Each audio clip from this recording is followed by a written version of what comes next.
Fam, what's up? How's everybody doing? Give me a roll tide inside the comment box, coming to you from beautiful Tuscaloosa, Alabama.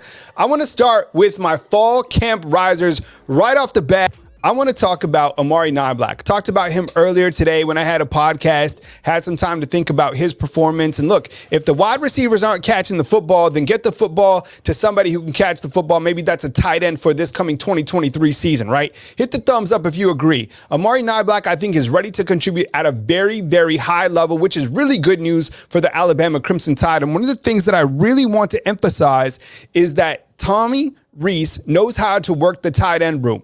And I really like the situation that lines up for Alabama at the tight end position, because you have Amari Niblack, who you can split out to the outside. You have CJ Dupree, who is a balanced tight end. You have Danny Lewis, who is so underrated, right? And the fact is, you got to get him the football. You got to get those type of players the ball in creative ways. You have Robbie Oot, who is 260 pounds, who I think is going to be a problem at that H-back position, right? So I think that this tight end room is exciting because of the balanced approach they have, plus the fact that Tommy Rees did a great job working with the tight ends at Notre Dame. Let me know where you're coming from inside the comment box. My name is Kyle Henderson of BAMA Football on YouTube, coming to you from beautiful Tuscaloosa, Alabama. My risers for fall camp thus far, after 11 practices or whatever it is, I think we'll have number 12 tomorrow, and we'll have player interviews. I'll post those right here on Bama Football on YouTube. Hit the thumbs up, like, subscribe. You can also hit the Venmo. It's pinned to the top of this page. I'll have my producer once again post that, but you can QR code that if you're watching from your TV. You know, you can just go to your TV and you can say play Bama Football on YouTube, so you can watch it on your big screen. Amari Niblack, certainly a riser. Shaz Preston, I think he's a guy that needs some opportunities as well. He's been here. He's a bigger type wide receiver. Let me know if you think or if you agree inside the comment box. Jam Miller had a nice fall camp scrimmage. Number one, looked good. And I think that just shows, I'm going to talk about the running backs here in a second, but I just think it shows how healthy that running back room is, right? So, like, if Jam Miller's good to go, he had a thigh bruise, he was out for a little bit. If he's good to go, then that running back room is even more dangerous. So many weapons to use inside that running back room. Jalen Key, the safety, hearing really good things about him. And I think with that defensive back room, look, there's a lot of guys that are versatile, and you want that from your defensive back unit. And Devontae Smith is probably another guy that we should have added to this, but I did spotlight him. So I feel that I kind of did give him some credit early on, but he's probably another one of those risers on here. Jaheed Campbell, inside linebacker, continue to hear great things about him alongside Deontay Lawson. When you look to that linebacking unit, right, the first team, we're going to talk about the defense later on in the show. You have Dallas Turner, who is going to be an absolute freak.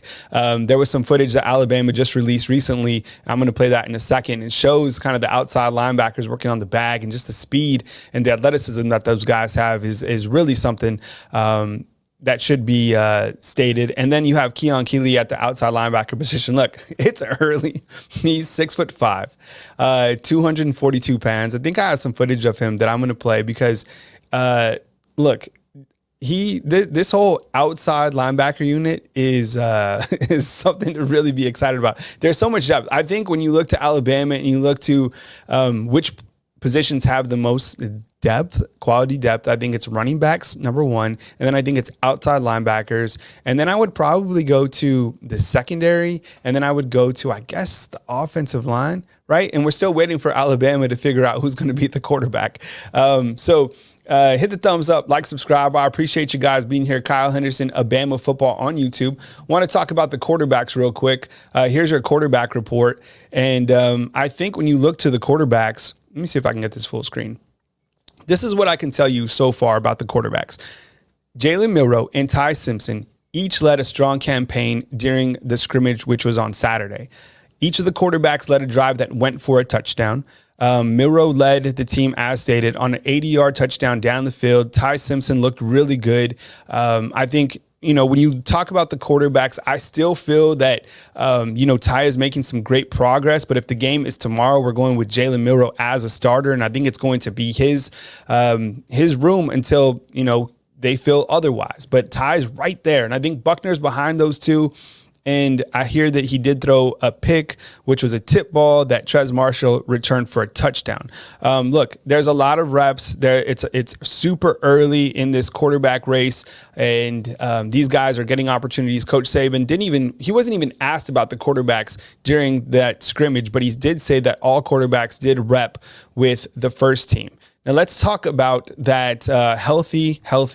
Before that, I think I had another graphic of the running backs because it's important to highlight this group. Look, this is a healthy running back room, and I think the entire backfield is the deepest in the entire country. So let's start at the top. You have Jace McClellan coming back. The picture is actually of Justice Haynes. Yes, he's only a freshman. Look at him, right? Like, that's a freshman at Alabama. Roydale Williams has been doing a great job. Probably could be on that risers list that I had at the beginning of the show. And then you have Justice Haynes, who's a true freshman. Jam Miller did his thing this past Saturday. And then Richard Young, who was a summer enrollee. So that's your overall running back room. I think it's the most talented running back room in the country. I mean, I'm hard pressed if you can argue that, right? Like, who across the country, like, I get it. There's some big time running backs returning in college football, but I think the running back room top to bottom at Alabama is healthy as it's ever been, which is a very good sign this time of year. And I think you got to go with Seth McLaughlin, right? Like, run the damn ball. Let's look at the offensive line right now. This is probably how the starters are going to shake out if there was a game tomorrow. I think Caden Proctor is going to be that left tackle. I think him and Pritchett continue to battle for that spot at left tackle, and Coach Saban continues to say that there is a battle there. But I think from what I understand, Caden Proctor was repping with the first team, had more reps this past Saturday. And then you have TJ Ferguson, a.k.a. Ferg, as the team calls him, at that left guard position. And you have Seth McLaughlin, probably slash Darian Dalcourt, but I think Seth is going to be the center. But remember, Darian Dalcourt can play center along with Terrence Ferguson can also play center. And then you have Tyler Booker, who I think is just such an unbelievable offensive lineman. Then you have J.C. Latham. Did you guys see that J.C. Latham is up to 360 pounds?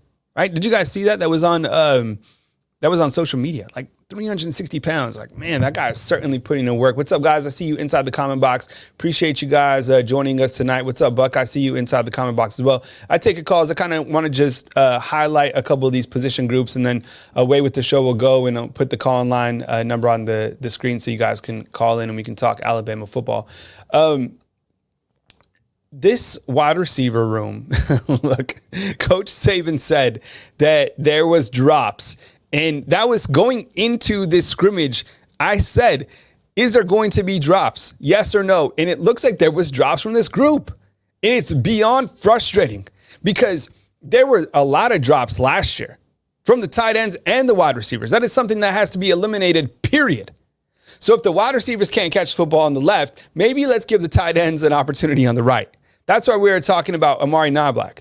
And yes, the call line is open, 205-850-1994. I will get your calls after I run through a couple of these graphics. I got two more to go through, defense, and I'll slide in one more, the riser. So, but I will take your calls in just a minute. When there's some footage floating around, and I know you guys have seen it, and it shows basically that first open practice in its entirety. And people, you can watch it yourself. And I counted, I think, 4 or 5 drop passes, right, from various receivers on the left. And that is something that really has to be addressed. Can these wide, and you have to play the guys who are catching the football on a consistent basis. That's what Coach Saban continues to say, consistency. Which wide receivers are going to make catches on a consistent basis? Because these drops are becoming a real issue, and it's something that needs to be addressed before game 1 against Middle Tennessee.